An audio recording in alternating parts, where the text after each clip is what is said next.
Mwongeye kwirirwa n'ubundi murasuzwa na mwene so Nzeyimana Alexis. Tugiye kwiga icyigisho n'ubundi cyacu cy'uyu munsi, ariko mbere yo gutangira tubanze dushime Imana. Data wera Mana ikomeye, twongeye gushima yuko waturinze muri uyu munsi, waturindiye ahantu hirya no hino hatandukanye, none wemeye ko duhurira imbere y'amaso yawe muri aka kanya, tugihumeka umwuka w'abazima, uhabwa icyubahiro. Hari benshi bavuye muri iyi si, ntabwo ari uko tubarusha gukiranuka, ntabwo ari uko tubarusha kumenya ibyawe, ahubwo ubwo nicyo gihe cyabo cyageze. Turagushimiye yuko rero twebwe ukirinze, ukomeje no kuduha kwiga ibyawe, uherwe icyubahiro. Ukomeze ubitwumvishe, kuko ijambo ryawe riravuga ngo kuzimu ntabwo bamenya. Rero tukiri mu isi, igihe ukiduhaye uyu mwanya, uduhe kuwukoresha neza, tuwukoreshe ibifite umumaro, turinde gupfusha ubusa igihe uduha, mu izina rya Yesu, amen. Uyu munsi rero tugiye kwiga amagambo atari menshi cyane, aboneka mu gitabo cyo Kuva, igice cya 21, guhera ku murongo wa mbere kugeza ku murongo wa 6. Haranditse ngo, aya mategeko niyo uzashyira imbere yabo, nugura umugurano w'umuheburayo agukorere imyaka 6, kwa 7 azagende abe uw'umudendezo, atagize icyo yicunguje. Niba yaraje wenyine agende wenyine, niba yarazanye n'umugore we ajyane nawe, kandi shebuja namushyingira umugore bakabyarana abahungu cyangwa abakobwa, uwo mugore n'abana be bazabe aba shebuja uwo, ariko uwo mugabo agende wenyine. Ariko uwo mugurano niyerura ati, nkunze databuja n'umugore wanjye n'abana banjye, sinshaka kugenda ngo mbe uw'umudendezo, shebuja amujyane imbere y'Imana, amuhagarike ku rugi cyangwa ku nkomanizo, shebuja amupfumuze ugutwi uruhindu, agumye kumukorera iteka ryose. Ni ukuvuga ngo rino ni rimwe mu yandi mategeko, niko bavuze ngo ni andi mategeko y'Imana. Ni ukuvuga ngo Abayisiraheli bahawe iri tegeko, barabwirwa ngo niharamuka hagize umuheburayo ugurwa,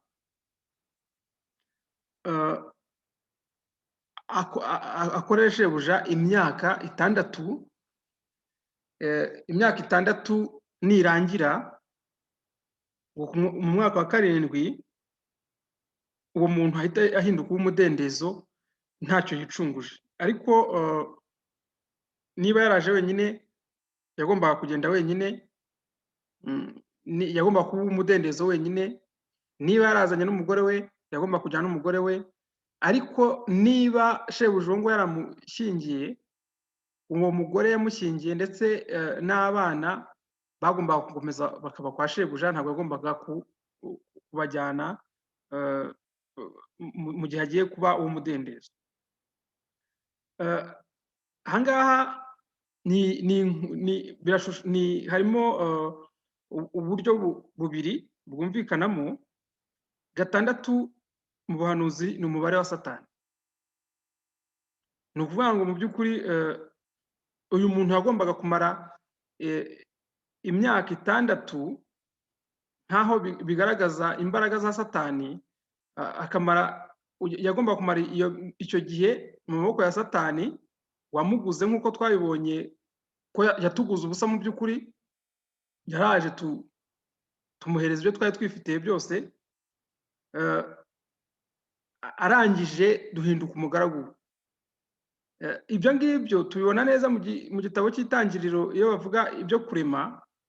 Ni ukuvuga ngo ni mu minsi 6, ariko ku munsi wa 7 twahise dutangira n'ikiruhuko, cyangwa aricyo gishushanya isabato, cyangwa se aricyo gishushanya Kristo. Ni ukuvuga ngo ku munsi wa karindwi cyangwa se mu mwaka wa karindwi ushushanya Kristo, ku isabato ushushanya Kristo, twari twemerewe kuba umudendezo. Kristo yaje kutugira umudendezo, ariko noneho ikintu kibabaje ni kimwe kinakunze kubaho, ni uko abenshi nk'uko uyu muntu yabigenje, uko ku murongo wa gatanu ngo ariko uwo mugurano niyerura ati nkunze databuja n'umugore wanjye n'abana banjye, sinshaka kugenda ngo mbe uw'umudendezo, shebuja amujyane imbere y'Imana, hasi bavuze ngo cyangwa imbere y'umucamanza, amuhagarike ku rugi cyangwa ku nkomanizo, shebuja amupfumuze ugutwi uruhindu, agumye kumukorera iteka ryose. Umutwe w'iki cyigisho nawise ngo ni iki gitumye uhitamo nabi, cyangwa se ni iki gitumye uhitamo kwigomera mu biganza bya Satani. Ni ukuvuga ngo ingorane ziriho kandi ku bantu benshi uyu munsi wa none, ni uko ntabwo ari uko kuba abantu badashaka gukizwa neza, ntabwo ari uko bayoboye ko Yesu akiza, ntabwo ari uko bayoboye yuko Satani yica, ntabwo ari uko bayoboye ko amaherezo yo kuba mu biganza bya Satani, yo gukomeza gukorera Satani, yo gukomeza gukora imirimo y'umwijima ari mabi. Ibyo ngibyo abenshi barabizi cyangwa hafi ya bose, kuko nta muntu n'umwe ukora ibyo abo kwa Satani bakora cyangwa imirimo y'umwijima ngo abe yavuga ko atabizi, cyangwa ngo ayoberwe yuko abari mu mucyo cyangwa abari muri Kristo Yesu, cyangwa abinjiye mu isabato y'ukuri ari we Kristo Yesu, ntabwo abo bantu bigumira mu mwijima, ntabwo bayobewe yuko muri Kristo Yesu hari amahoro, ntabwo bayobewe ko muri Kristo Yesu hari ibyishimo, ntabwo bayobewe ko muri Kristo Yesu iherezo ryaho ari ryiza. Barabiza benshi, ahubwo ingorane ibaho ngiyi ni aya mahitamo nyine. Nicyo kibazo nibajije, cyangwa se ndimo kubaza muri uno mugoroba, cyangwa Imana irimo kutubaza n'ubundi, kubera iki, ni iki kiguteye guhitamo nabi? Ngo uyu muntu naramuka avuze ngo nkunze umugore wanjye n'abana banjye, ubwo ngubwo nyine azaba ahisemo kuba imbata by'iteka ryose, nta kundi gucungurwa kuzabaho. Yesu yaje rimwe, araza araducungura, mu by'ukuri araducungura kandi aducungura neza. Igikorwa cya kimuzanye yagikoze neza, arakirangiza. Ageze ku musaraba ku isaha ya saa cyenda aravuga ngo byose birarangiye, abadekaraye yuko rwose urugamba rwari hagati y'umuntu na Satani rurangiye, ubucakara bwari buri hagati ya Satani yakoreshaga umuntu bwari burangiye, ariko naho umuntu kugira ngo yemere gusohoka mu maboko ya Satani asange Kristo. Nk'uko ejo twabibonye, Kristo ateze amaboko n'ubundi aravuga ngo mwese abarushye n'abaremerewe nimuze musange ndabaruhura. Nta n'umwe umusanga ngo amusubize inyuma. Ikibazo ngiki, ikibazo ni uko abenshi bahitamo kwigumira kwa Satani kubera indonke bakuyemo, kubera ibintu by'igihe gito, ariko kuko ejo twabonye ko isi ishirana no kwifuza kwayo. Ni ukuvuga ngo bya bintu inyungu ibisa n'inyungu bihumya abantu amaso biri kwa Satani, ariko by'akanya gatoya abantu barabigundiriye, ntibashaka kubisiga. N'ushaka kuza arashaka kubizana kandi ntabwo bishoboka. Twarabibonye naryo isomo rivuga ngo ntabwo bishoboka ko wafata vino nshya ngo uyishyire mu mufuka ushaje, cyangwa ngo ufate umufuka ushaje ngo uteremo ikiremo gishya. Ntabwo bishoboka. Ni ukuvuga ngo ibyo bishya byahita bica cyangwa bishwanyuza ibishaje. Ntabwo bishoboka. Rero ni ukuvuga ngo kugira ngo uze kuri Kristo biragusaba kurekura ibyo byose wari utezeho amakiriro, ibyo byose bituma ukomeza gufatana na Satani. Hano bavuze nyine ko niba yaragushyingiye, ariko ubwo tubifata mu mvugo shusho, ni ukuvuga ngo hari ibyo ushobora kuba warakoreye kwa Satani ku buryo ureba ukavuga uti none ibi bintu nindamuka mbiretse nzabaho gute, ugatekereza hafi ndetse Satani akakwereka yuko uri bube uhisemo nabi, uri bupfe, ariko ntabwo wapfa, kuko n'ubundi nuramuka ukomeje kugundira ibyo bintu byo kwa Satani, urimo urahitamo urupfu, urimo uragundira urupfu mu by'ukuri, kuko Kristo ntabwo nagaruka ubwa kabiri azaba aje gutwara itorero rye, azaba aje agitunguka ku bicu rwose. Abantu bose banze kuva muri ubwo bucakara bwa Satani bazapfana na Satani, bazarimbukana na Satani.